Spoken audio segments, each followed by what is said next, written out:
clarity of video. Probably do that later. But I gave you the box opening and gave you a pretty good preview of the AEE, at least in its components. Here I've got it skimmed back to just the AEE device itself, and this is the camera. Now, the thing you can see, and I'm comparing it to a Hero camera. This is not the camera that it most equates to in function, but it is in size. This is the Hero 3 with the LCD backpack. And in effect, what the S71 here is a slightly upgraded Hero 3 to many degrees with a LCD backpack that comes separately, and you place it on basically the way you would place the one you buy. And I can't recall exactly what it is, but $60-$70 I think for the LCD backpack. So that is another savings you get with the S71, the backpack thing, but only compared with something along the lines of the Hero 3. It does not have the 2.7 and 4K resolution for the Hero 3 that you have.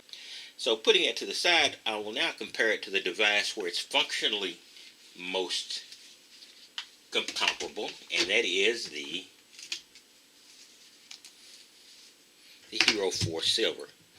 The Hero4 Silver does exactly what this one does within the range of resolution.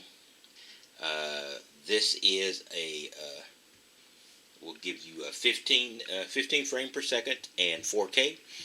The Silver will give you 15 frames per second and 4K. The Silver is more compact because it does have an LCD screen in the back as well, but it does not require the LCD backpack. So if that's a preference for you, small, at least smaller in width, then this would probably be the one for you with the slight increasing price. The S71 is in the $250, $240, $250 range. The Silver is in the $399 range. So that is a considerable amount of difference. Another thing that differs between the two is analog. There's a lot of switches on the S71. There are virtually no switches other than the switch for Wi-Fi, the off and on switch, and the switch to choose in settings or setup. And these can all be accessed through the back panel when it's outside the case, and you can just simply press, scroll, etc. from the LCD touchscreen. The AEE does not have a touchscreen, so it's very analog in that way. And the weird thing is you switch it on from the front, but you switch it on here, and once it's on, you can now turn it off and control it from these two buttons here. You have to press down simultaneously. That switches off. So you do have to switch it on initially from the front, but once it's on, then you have control. And so that makes that a lot easier when it's inside the case. That's how they got around the problem with putting switches on the front of a sports camera. Wi-Fi is switched off and on from here, and you can also, there's a couple of other settings, including a gravity setting, which means if you mount it in your car or in a vehicle, as that vehicle moves, it will activate, and as it stops, it will turn off. At least that's the closest description I can find to what it does. So you can make it a automatic dash mount camera. I don't see that as an alternative on the Hero4 Silver. Anyway, so those are the things you're looking at when you look at this. It has a menu where you can set a resolution, etc., but it has buttons. Once again, analog. You push the M button, and then you begin to set it up. Let's switch it back on using the two buttons on top now that I've got it on in front. Here we go. Now I can hit the M button and go into the configuration here. You can see that. tones, title, and most of the others are just off and on, and there are various other symbols there, and you can scroll through those and choose and make changes. So that is a analog because you push a button, but when you get into it, you're still analog because you do have to just simply go through your choices by pushing a arrow button here. And then when you find a choice you want to change, you hit an OK button, and it takes you into a secondary menu where you can make settings. You hit OK again, and I'm out to the next screen setting. See, and I can go right back in with OK, right back out with OK. Touch the menu button again, and I'm out.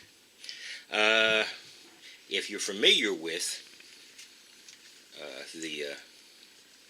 have to take it out of its case to show you this. If you're familiar with the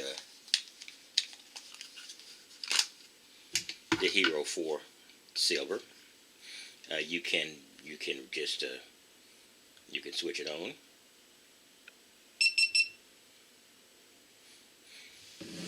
And voila. Now everything now is controlled by this. You have a series of choices. You can scroll through them with this. Go to setup if you like.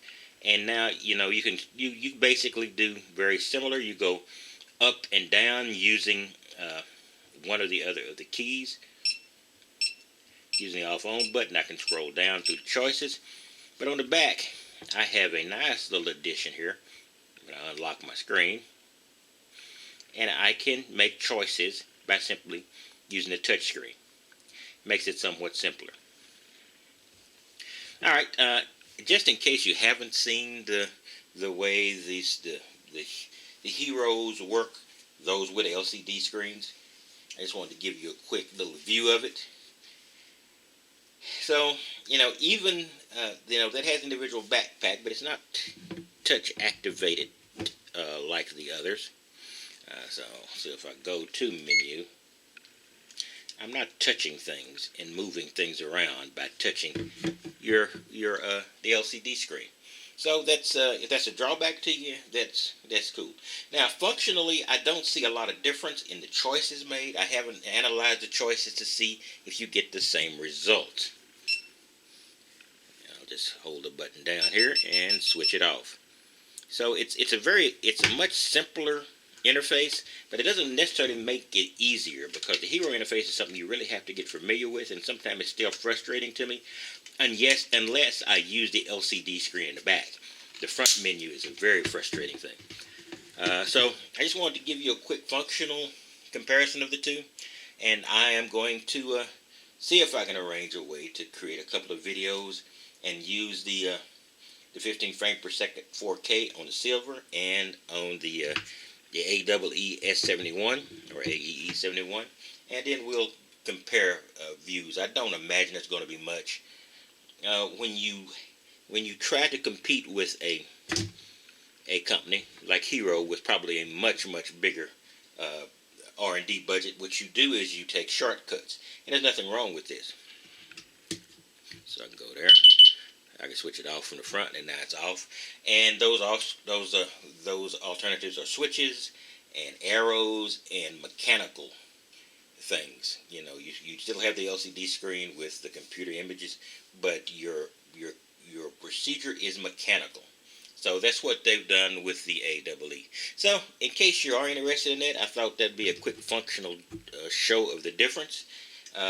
Like I said, it's all according to your preferences. I don't say that this is more complicated, just different. And maybe a little bit less advanced. But the function we will analyze at a later time. And there will be at least one more video, probably just one more video. And then I will give an example of the quality at 4K and 15 frames per second between these two roughly functionally equivalent cameras, the AEE S71 and the Hero4 Silver.